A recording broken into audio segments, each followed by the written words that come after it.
Around 4,500 years ago, a mighty civilization thrived in South Asia, stretching across what is now Pakistan, northwest India, and parts of Afghanistan.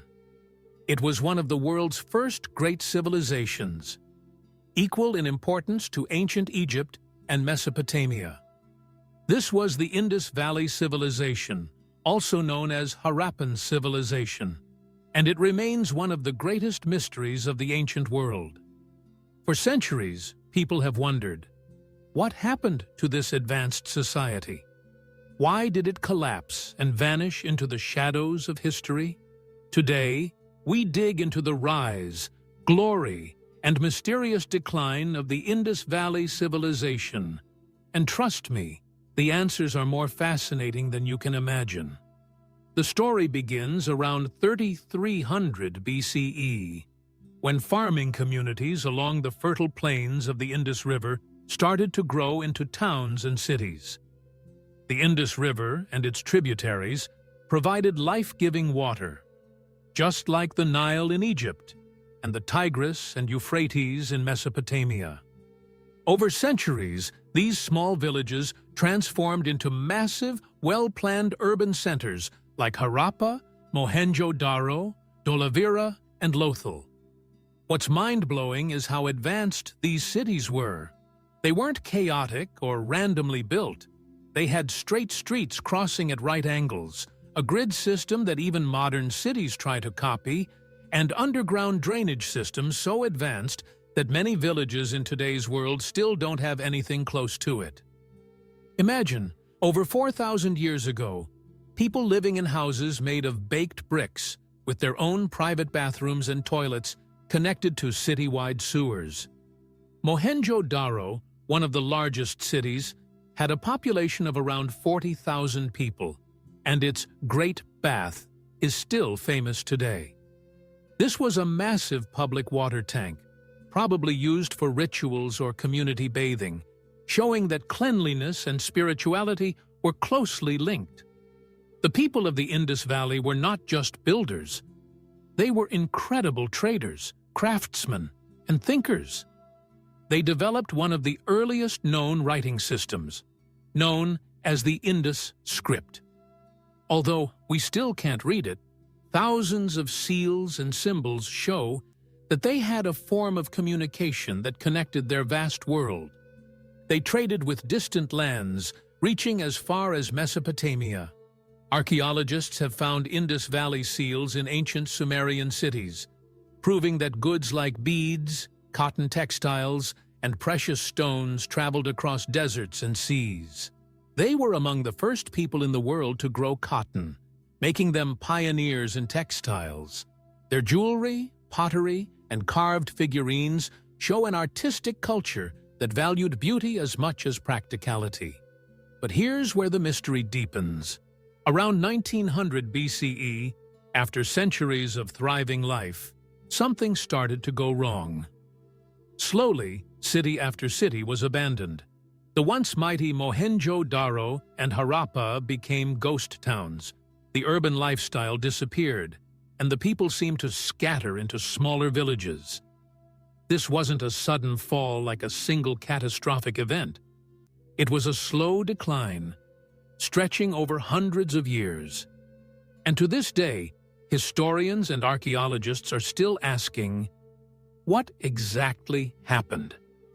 There are several theories, and each one adds a new twist to the mystery. One of the most popular theories is climate change. Studies of river patterns suggest that the Indus River and its tributaries began to change course. Monsoons, which had once been reliable and strong, began to weaken. Crops would have failed, water would have become scarce, and cities that depended on steady agriculture would no longer survive. Imagine living in a huge city and suddenly realizing the river that gave you life was drying up or moving away. Without food and water, people would have been forced to leave. Another theory points to massive floods. In Mohenjo-daro, archaeologists found layers of silt and evidence that the city may have been struck repeatedly by flooding from the Indus River. Too many floods could have made the land unlivable. Imagine trying to rebuild your home again and again after devastating floods. It might reach a point where people just walked away. Then there's the earthquake theory. The Indus Valley lies in a seismically active region, and some scientists believe that powerful earthquakes could have shifted rivers, destroyed infrastructure, and made large parts of the civilization impossible to sustain.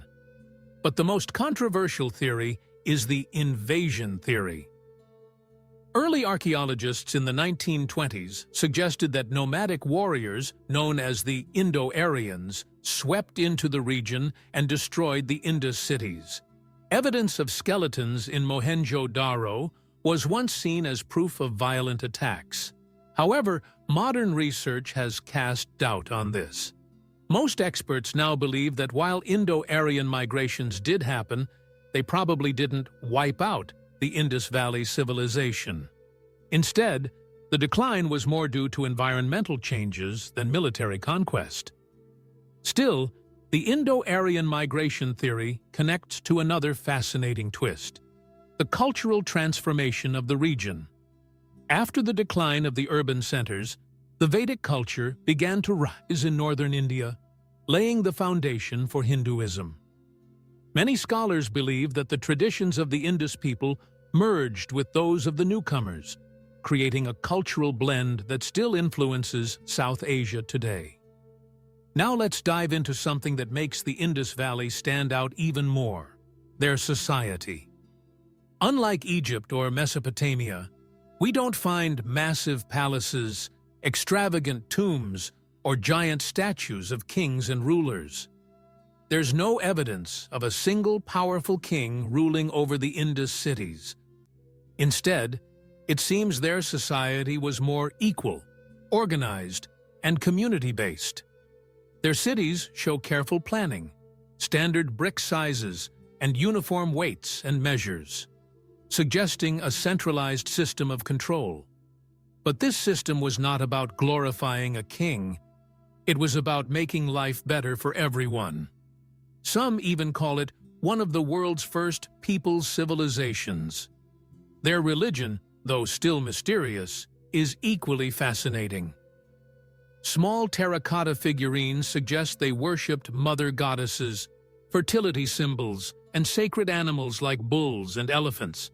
Some seals show figures that resemble later Hindu gods, like Shiva. Could it be that the roots of Hindu traditions go all the way back to the Indus Valley? Many scholars think so. And then there's the great mystery of their script. Thousands of seals and symbols have been found, but no one has cracked the code. Unlike Egyptian hieroglyphics, which were unlocked by the Rosetta Stone, the Indus script has no bilingual text to compare. Every attempt to read it ends in frustration. If we could understand their writing, we might know exactly what happened to them. Did they record their struggles with climate? Did they write about migrations or wars? For now, the answers remain locked away in symbols we cannot read. Despite the mystery, the legacy of the Indus Valley Civilization is massive. They taught the world about urban planning, sanitation, and trade networks. Their spirit lives on in the cultures that followed. Even the modern cities of South Asia echo their genius, with crowded streets, vibrant marketplaces, and a resilience that has lasted for millennia. So what really happened to the Indus Valley Civilization?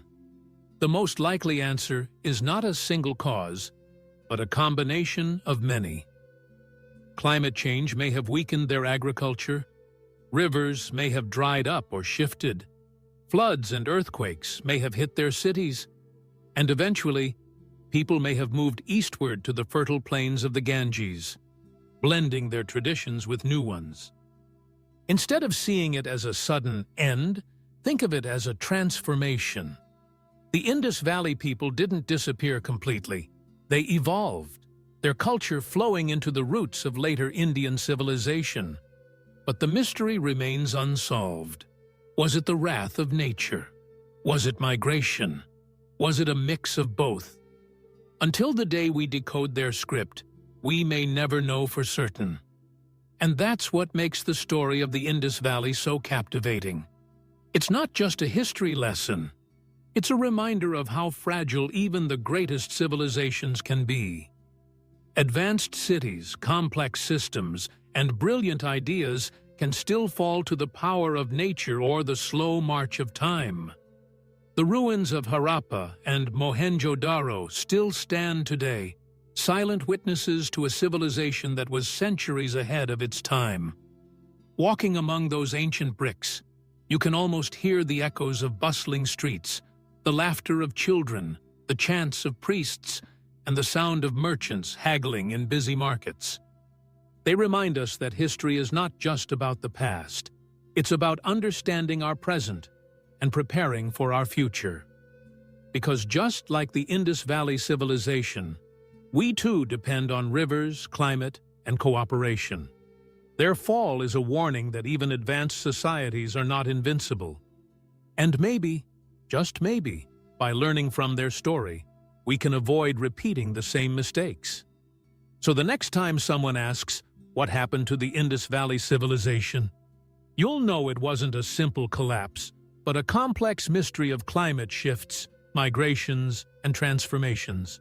A story still waiting to be fully uncovered. And that's why the Indus Valley remains one of the greatest unsolved puzzles in human history.